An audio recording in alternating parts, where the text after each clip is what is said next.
Welcome to my first podcast video blog, and this first ever podcast is recorded, syempre kailangan pasabog, dito sa may Australia, dito sa may Sydney, Australia. Yeah, at the back, our background is the Sydney Opera House.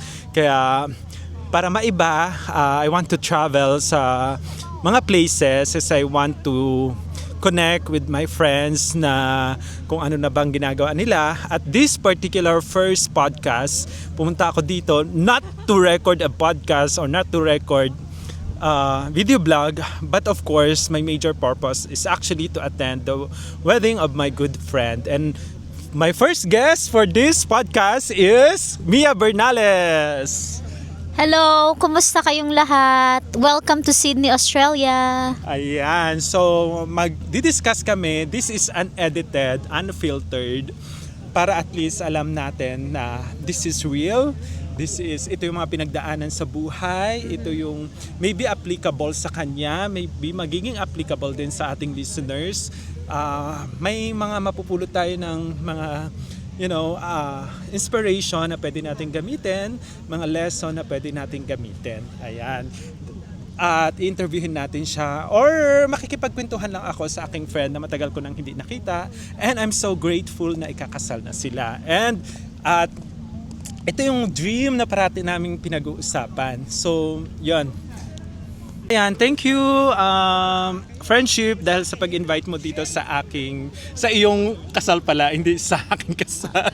And mind you guys, i-share ko lang, pumunta siya dito sa Australia, lagi ko na lang, ang tinatanong ko lang sa kanya is, kailan siya ikakasal? Kapag kinasal ka dyan, pupunta ako. And the power of manifesting, yes. Lagi yun yung pinag-uusapan namin. At ito na yung aming pinag-uusapan, ikakasal na siya this Saturday. Yes. So congratulations. Salamat. At ilang years ka na ba dito? Halos 7 years na. Dumating ako dito sa Sydney nung 2019. 2019. Pero bago siya pumunta guys dito sa Sydney, kilala ko na siya all the way sa Singapore. Doon kami nag-start maging friendship. Anong year ba yon? Tagal na eh. Tagal na? 2006. Baka ma-reveal pa yung aming age. Pero we are glad dahil Asian tayo.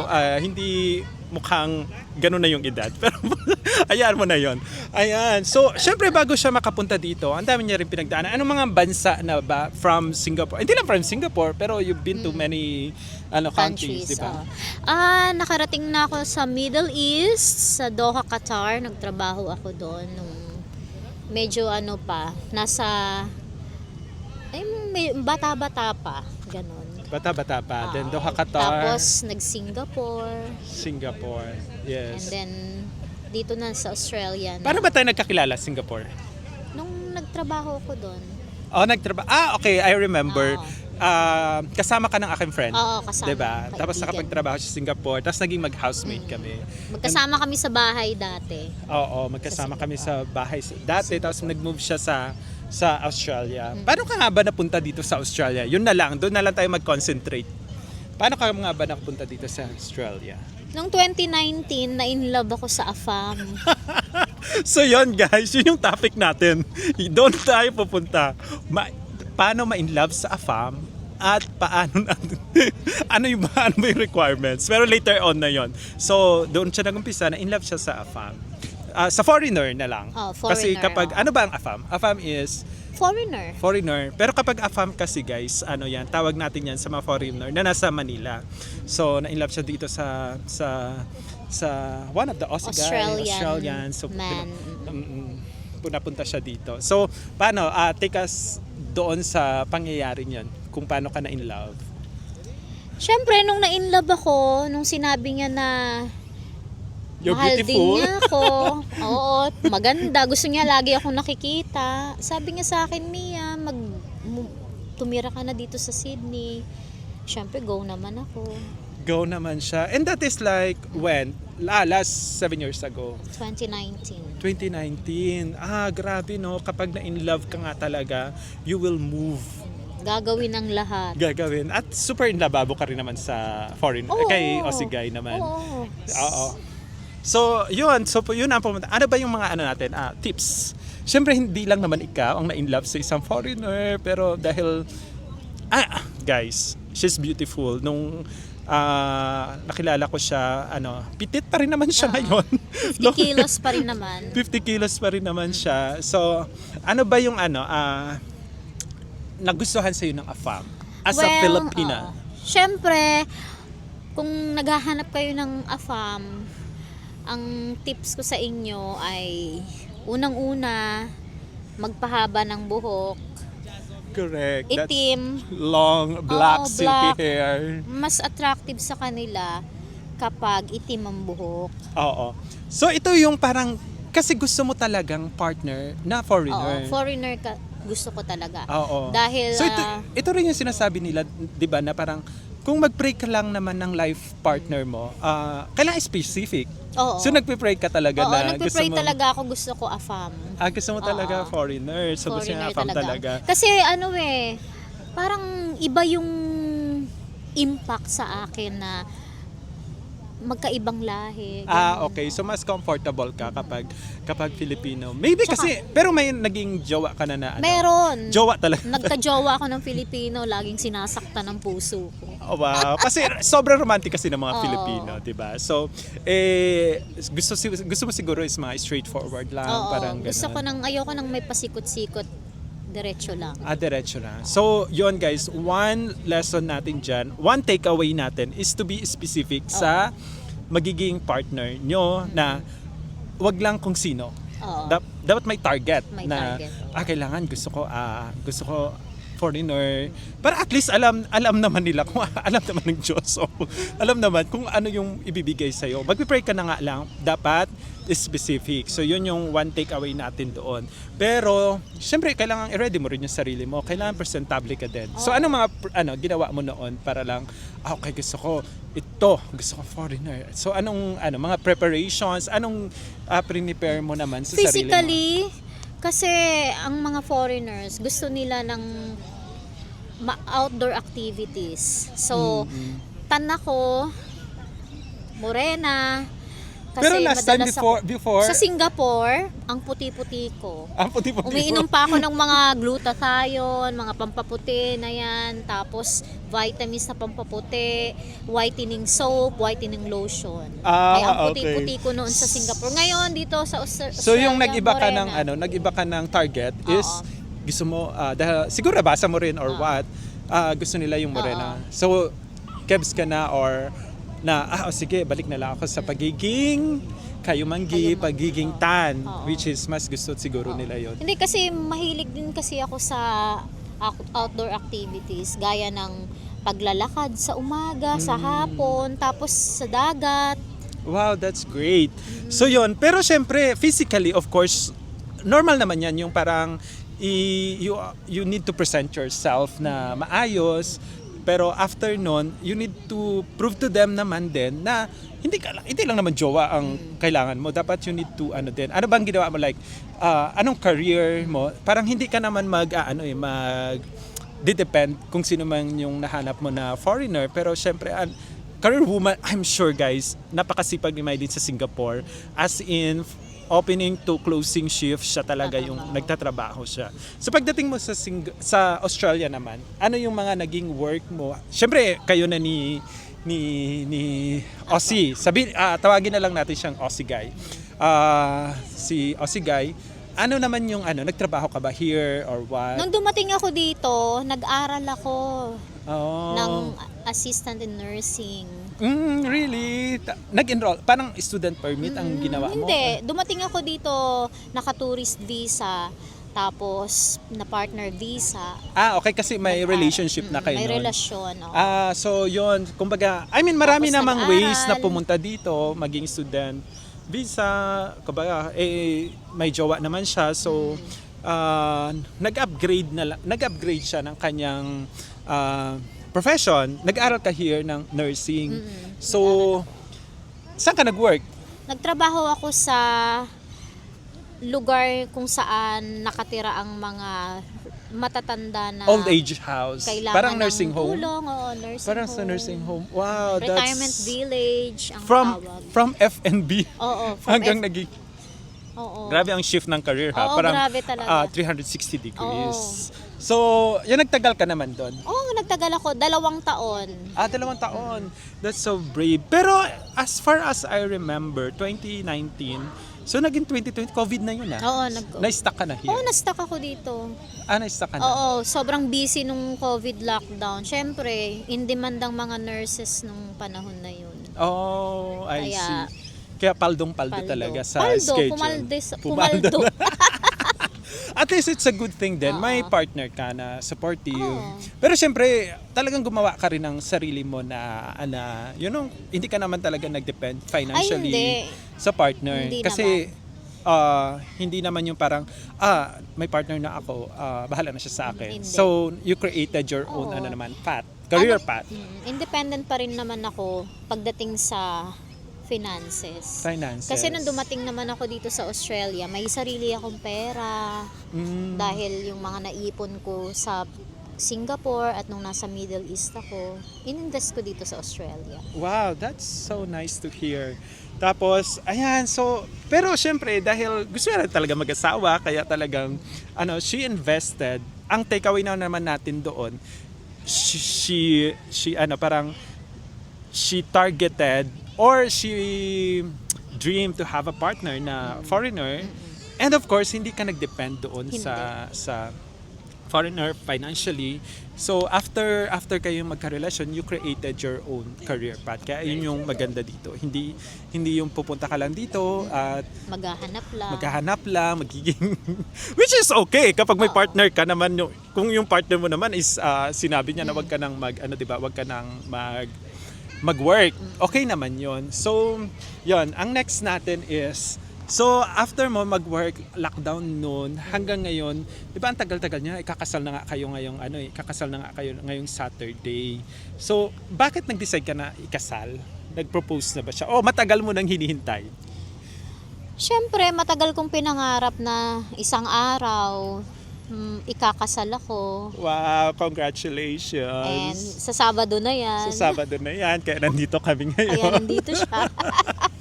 Kasi guys, share ko lang is, guys talaga, para kang nag-video vlog. Di ba podcast to? Hindi, okay. Kasi first time ko, so yun. Limit ko yung guys. Guys is for video vlogging kasi.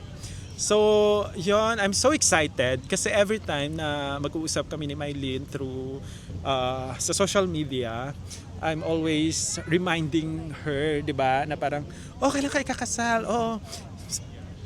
Sana naman hindi siya na-pressure sa question ko lagi, di ba? I mean, we are just manifesting kasi yun yung gusto natin, yun yung dream natin always na maka-attend ako or mangyari na ikakasal ka. And nung kinasal siya, nung nag-announce siya na ikakasal siya, yes lang ako ng yes, pupunta ako dito. At definitely pupunta ako doon. Clear all the schedules, pupunta ako dito kahit may mga gagawin pa. Pero I'm so grateful na mangyayari na nga yung pinag-uusapan natin for so many years. Okay? So ano pa bang mga lessons ang pwede mong, for mga kababayan natin na nasa abroad na yun ikakasal sa mga foreigner. Ano ba yung mga characteristics ng mga foreigner na naiiba sa ating mga kababayan na Filipino na nanakit sa yung mga puso? Kasi ang ibang lahi, Australian, hindi sila masyadong emotional. Hindi naman lahat ng Filipino na lalaki ganun, pero yung mga naging ex ko na Filipino, masyadong emotional. Siguro yung mga natagpuan mo lang. Yung iba, hindi naman lahat. Yung mga hindi ako swerte siguro sa Filipino na lalaki. Okay. Tsaka yung personality ko kasi, independent ako, sanay akong kumita ng sarili kong pera. Ayoko nang kinokontrol ako, hinahawakan ako sa liig kung anong gagawin ko. Ang foreigner kasi, may tiwala sila sa'yo na kung anong gusto mong gawin, basta alam mong tama, didiscuss mo sa kanya, susuportahan ka. Kasi all your life kasi you are super independent. Super independent. Diba? Kaya ganon. At I think sa mga foreigner, okay naman yun. I mean, for some Filipinos are okay din naman yun na maging super independent ang isang babae. Pero ganon ka pa rin baka ano sa work mo or may mga sinacrifice ka na. Ngayon kakasal ka na. Ano yung mga ready ka na mentally na mindset mo na magbabago na kasi kakasal na ako. Ano yung mga changes in mga preparation na unti-unti mo nang ina-accept ngayon? Noon kasi very driven ako, sobrang sipag, workaholic. Ngayon kasi na may kasama na ako sa buhay na ayaw niya na akong trabaho na pwede na akong mag-slow down sa buhay, dahan-dahan, mag-chill na lang, mag-relax. Wow. Oo. I hope everyone can find Kaya nga, hindi... at least we are happy that you found the one. Masasabi mo ba siyang the one? The one na. Kasi sa loob ba naman ng napakahabang panahon, ang hirap din maghanap. Pero binigay na ng Diyos sa akin ngayon. Guys, hindi siya yung hindi niya hinintay. Naghanap siya talaga. Oo. She prepared herself physically, sa career din. Kasi what I know is may mga businesses rin naman siya back sa Philippines. Dito nag-work siya, everyday nag-work. Nanghihinayang ka pa nga sa weekend charge dito Oo. di ba? Kasi iba ang sweldo dito pag Sabado at Linggo. Pero dahil nga ngayon, nag-aasawa na ako, ayaw niya na trabaho ko ng trabaho. Wow. So, ang give up ko ngayon na mag-aasawa na ako, yung weekend shifts na mataas ang sahod ng Sabado at Linggo. Wala nang ganon. Wala na akong holiday na... Pag holiday kasi dito, double pay. Wala na akong mga ganon. Okay na. Hindi na kailangan. Ganon. Which is kailangan din naman talaga kapag magkakasal ka na partnership. At least may more time para sa... At dahil alam mo namang strong, independent woman ka, kailangan mo talaga mag-sacrifice para mag-work ang isang marriage. So, ano yung nilulook forward mo after? After ng kasal, syempre nilook forward ko na mag-travel around the world. Wow! Sana all! Oo. Kasi yun gusto ng aking partner na magiging asawa na. To see Gusto the lang world. niya na ipakita sa akin ng mundo. Ang haba ng buhok ko. Grabe, never siyang... Sa 10 years ko siyang kilala, never ko siya nakitang shoulder length ang Oo. buhok. Laging Ito, mahaba. laging mahaba. At never magdagpakulay. Never ka nagpakulay, Hindi. diba? Talagang itim na itim tong lang buhok ko. Walang kulay. Walang kulay. Wala. Hindi lang talaga maputiin, pero itim na itim. Kala nga ng iba, pinapakulayan, pero hindi, natural lang. So, anong masasabi mo doon sa mga pa rin, naghahanap pa rin? Sa Ano mga ba? Tiyaga naghahanap, unang-una, syempre kailangan, ihanda nyo ang sarili nyo na hindi lang parang basta kukunin lang kayo, ganyan. Syempre parang pride nyo na rin sa sarili nyo na bago kayo nakakilala ng kung gusto nyo ng foreigner. Hindi porket Asian ay susunod-sunod lang kasi wala kang sariling pera, wala kang buhay na ginawa wala kang ginawa para ma-improve ang buhay mo. Kasi bago ako nakakilala ng Aussie na magiging asawa ko na, nag-ipon ako, nagtrabaho, nagsikap. Financially ready ka na Oo, din. financially ready, emotionally ready din kasi hindi naman ako masyadong ma-emosyon na tao. Kailangan pa rin ay ready ka. Ready ka Oo. ng aspect. mentally Mentally, mature. Kailangan niya maturity kasi ayaw din ng mga foreigner ng masyadong clingy. Talaga? Ayaw nila. Kailangan ka lang, yung Chill. tama lang. Tama lang. Oo. Saktuhan lang kasi Oo. busy-busy. Kasi na. ayaw nila ng tawag ng tawag, text ng text, nasaan ka, kumain ka na ba, anong ginagawa mo. Hindi ganun. Kasi busy din sila eh. At least nakahanap ka ng guy na alam mo yung nag-swak yung gusto Nag-swak nyong talaga. yung Totoo. kailangan nyo na ikaw din for Oo. sure. Nag-check ka ba ng phone? Hindi. Hindi Chine-check rin mo ba ako. siya Hindi araw-araw rin or ako ganun. oras-oras? Hindi. So yun. So I Kasi think may tiwala lang may pareho. tiwala. Yun trust. Yun, number one yun. trust Oo. din naman. Kailangan matibay ang puso mo. Matibay ang puso. Gaano katibay? Matibay talaga dapat. Oh, I Oo, see. kasi hindi sila yung sweet-sweeta na palaging, ganito, lagi tayong magkasama, ganyan, hindi. Pero naman, ang kagandahan sa kanila, kapag walang trabaho o nagta-travel, ganon, gusto Bongga lang din naman. mag-chill. Oo. Aside from hindi naman yung parating clingy o lagi kayo magkasama. Ang napansin ko rin kasi sa inyo is like nag-aalat kayo ng time to date. Oo, Para, ay, no? oo, every week yan. Every week, no? Lumalabas kami, hindi pwedeng nasa bahay kami pag Sabado. Kahit saan kami pumupunta na restaurant or nagbabar kami, umiinom, kumakain. Kumakain dinner. Weekly yan, date namin yan. Oh, Pag I weekends, see. wala kami sa bahay. Hindi pwedeng nasa bahay. Siguro, sana naman ma-maintain yun. I mean, I hope, and I'm sure i-maintain yung every Ay, oo. weekend, di ba? Tsaka nagta-travel kami Saka importante madalas. talaga yan na Kailangan yun. kailangan nagde-date pa rin kayo. At kapag nag-date kayo, guys, sorry, pag nag-date kayo, ito na lang, pag nag-date ba ang mag-asawa or mag-jowa, I'm sure, consider na kayo as mag-asawa kasi magkasama naman na kayo. Ikakasal na lang kayo this coming Saturday. So, kapag nag-date kayo, di ba, anong ginagawa mo? Like, anong preparation? Siyempre, kailangan yung suot ko sa gabi, Sa gabi talaga. iba, nagpapaganda. pasabog Kung talaga. pasabog, Siyempre, nagpapaganda. Kailangan maganda ka pa rin. Hindi naman kailangan inaalagaan ko lang yung katawan ko. Yung kinakain ko, hindi naman ako kakain ng sobrang dami na, ganyan. Oo. Kailangan yung tama lang. Tama lang. Tamang inom lang din, hindi naman yung lasing na lasing, ganyan. Oo. Anyway, mahilig naman sa mga Australian, mahilig silang uminom. glass of wine, ganyan, di ba? wine. Pamparelax lang naman yan. Hindi naman araw-araw na inom, tuwing Sabado lang yan. Ganun.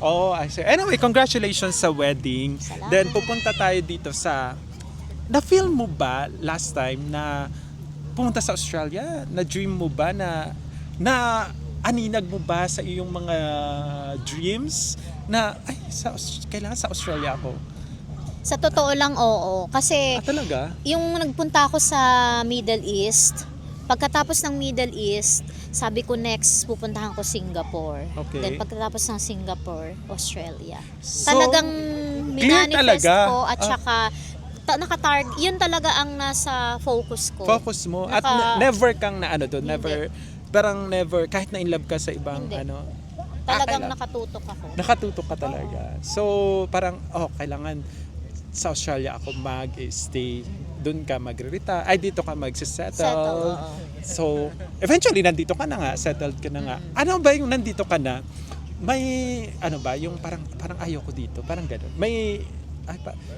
May yung doubt. nagiging dream mo na destination, pinaka-end na na gusto mong mag-retire, settle dito. Nung nandito ka na ba, may doubt ka ba na parang hindi ko naman feel, parang ganun. Wala. Gusto ko talaga dito. Ayoko nang umuwi. So may sense of belonging. May sense Kasi of, feeling ko kasi dito ako bagay. Yung personality ko na outgoing. talaga. Tingnan mo, ganda naman dito. Lakad-lakad ka sa park, sa beach. Wow. Gusto ko that's lang good to relax hear. lang. Kaya nga yun, importante kasi yung sense of belonging sa isang lugar para ma-explore mo or yung passion mo or yung maging passionate ka sa isang lugar para ma-embrace mo kung nasaan ka. Tapos from there, tingnan mo na lang kung saan ka maiaano ng tadhana. So ano yung mga nagustuhan mo dito sa Australia? Unang-una, ang daming puno. Mm-mm. Ayan, tubig. Ang daming masarap na pagkain. Oo. Tsaka At saka prutas. Oo. How about mga kapwa natin Filipino? Marami naman. Marami kayong circle maraming here. Filipino dito. Marami akong mga kaibigan na Filipino sa trabaho. Ang sisipag no ng mga Filipino Masisipag dito. ang mga Filipino. Kapag ang Filipino talaga nasa ibang bansa, ang sisipag nila. Masisipag. No? As in parang 180, 360, Oo. yun parang kahit everyday mag-work, Oo. no? Kahit overtime, yan. Talagang minamaximize Oo. ang oras kapag Masipag Filipino. talaga. Masipag talaga. Siyempre, dollar din naman yun. Pampadala sa Pilipinas. So, Nagpapadala ka pa rin ba sa Hindi Pilipinas? na ngayon. Hindi na. Kasi naman settled na yung mga kapatid niya. So, yun. May advice mo ba I mean, hindi naman lahat pang Australia, di ba? So, anong may advice mo dun sa mga nandito pa sa Australia na hindi pa settled? Ano yung pwede mong sabihin sa kanila para, alam mo yun, gumaan naman yung pakiramdam nila? Dapat buo yung 100% nyo na kahit mahirap, huwag kayong sumuko. Kailangan matibay ang loob. I'm sure bago ka nang makarating sa kung anong posisyon mo ngayon, marami ka ding napagdaanan. Oo, As hindi madali. in, marami, hindi madali. Kulang ang isang araw na Oo, pag-usapan. kulang. Nako, pang maalaala mo kaya. Diba? Ang sarap ng feeling na kapag last time na pinagdaanan mo yun, parang kang lugmok na lugmok. Oo. Pero ngayon, Ayos kapag na. naalala mo, Salamat. kapag Thank you, naalala Lord. mo siya, parang matatawa ka na lang. Oo, tatawa na lang ako na. So, parang- ginawa ko yun, napagdaanan ko. Kasama yun lahat. Kasama lahat yun. So, yun. Ngayon, ikakasal ka na, nakafocus ka na ng mag-asawa. At ito pa, ang Australia kasi is medyo malapit lang naman sa Manila. Oo. May straight flight naman. Ilang oras nga ba? 8 hours. 8 hours. Direct flight. So, hindi naman yung 10 years bago ka makauwi, Nako, right? hindi. Kung gusto mo umuwi next week, pwede. Oo, 8 hours lang naman. Kahit every month ka umuwi, pwede naman. Kasi lapit lang, 8 hours lang eh. Oo nga, May Cebu malapit lang. Pacific naman. Tsaka, may Cebu Pacific. Nakita ko may Oo, Cebu Budget Pacific. Airlines. Yun. Hindi May namin Philippine pinopromote ang Cebu Pacific. Pero Yun na mura, yun, Cebu mas Pacific, mura. Philippine Airlines, Qantas, nandito yung mga direct flight naman. Yun. So, yun, I'm so happy. I'm so happy na nandito ako to witness one of a major milestone Oo, this coming sobra. Saturday. So, talagang nag-apply pa ako ng visa kasi hindi naman ako Australian Thank you, citizen. Jupiter. Citizen. Yan. So, Hindi pa. Hindi pa. Hindi mo alam. Malay mo. Next year or Kaya this- dapat tularan ko siya na kailangan ito. Sinulat mo ba yan? Somewhere? Hindi ko sinulat, pero hindi ko Sinulat- tinigilan hanggat hindi ko makuha. Okay. So kahit anong mangyari sa buhay mo last Oo. time is parang kailangan ito. Oo. Kailangan. Kahit anong pagsubok ang Kahit anong bibigyan. pagsubok, nakadiretso lang ng tingin. Walang lingon-lingon. Wala. Diretso lang sa goal. Diretso lang sa Oo. goal. So yun. Tsaka of course, lots of prayers. Diba? Oo naman, syempre prayer talaga. Marami. Lots of prayers. Tibay ng loob. Tibay ng damdamin. Marami din akong iniyak. Maraming iniyak. Pero- Mas marami pa yata ang iniyak kaysa Marami- tinawa. Oo, totoo. Pero ngayon, puro tawa na. Mas start na ng ngayon. Mas start na ng mas maraming tinawa. Oo, marami na. Mas maraming itatawa Ay, or tatawa, oo. smile. Totoo. No, ano mo ba to? Feeling mo dumating ka na, parang ganon. Feeling mo you arrive sa iyong dreams. Oo, ito na yun. Ito na yung pinipicture out mo. Ito na. Talaga? So happy. I mean, definitely there's a lot of people na na-arrive naman na nila kung ano yung dreams nila.